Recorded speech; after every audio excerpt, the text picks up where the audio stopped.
When you have these sort of arguments, whether you do the GOAT thing again, and there's always this army and this Joe Montana army.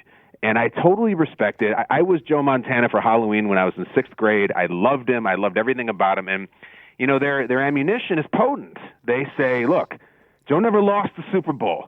Joe never threw an interception in a Super Bowl. He's the greatest. And my response now to that is like, well, you know, if Joe had gotten to 10 of them, he probably would have lost a few, and I guarantee he would have thrown some interceptions. So I respect the clean 4 that he played, but it's not even in the same vicinity anymore. I don't even think we're in the same area code. No, we're not. The conversation's over. It's over, and it doesn't matter if Brady wins or loses 2 Sundays from now.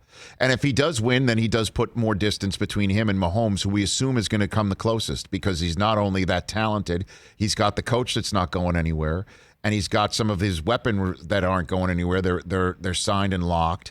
And so we're assuming Mahomes is the one that can get closest because he's already off to a better start. I mean, Mahomes has not missed the playoffs in his first 4 years. Brady did. In between his first 2 Super Bowls, he missed the playoffs in 2002. Mm-hmm. You know, Mahomes can go back-to-back in his first 4 years, which Brady never did.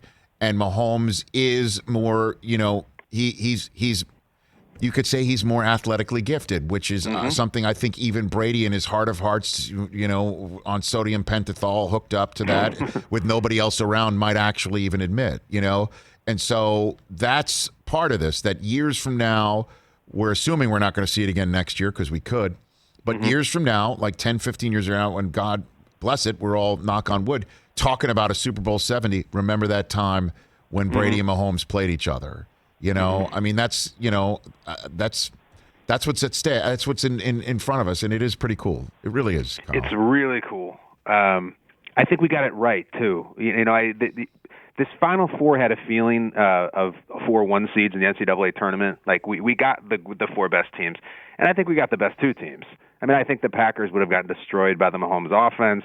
I don't think the Bills are quite ready. We got these 2. We had a conversation this morning about, okay, so you got the young, really, really good one, and then you got the greatest of all time. But let's look at this. Let's say that your team is down 5 points with a minute and a half to go, and you got to go 80 yards. Do you want to hand the ball to Mahomes, or do you want to hand it to Brady? Damn. And we all kind of disagreed on it because, listen, as great as Brady's done, some very high-profile letdowns that he's had in those Super Bowls. You know, he's the one who got stripped by Brandon Graham against the Eagles. He's the one who lost 2 times to the Giants and did not have his best games. And sure, that comes with going there a lot. Eventually, you're going to mess up. Hey, you watched all the way to the end. Thanks for that. Watch more right here.